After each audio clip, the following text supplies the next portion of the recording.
Hello friends, welcome to my YouTube channel. So today in this video, I am going to show you how to enable notification categories on this device.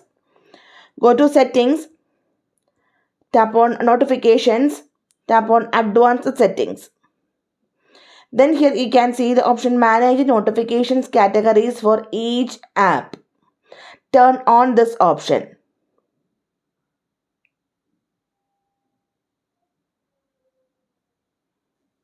Okay, and after this one, simply open any app's notification settings.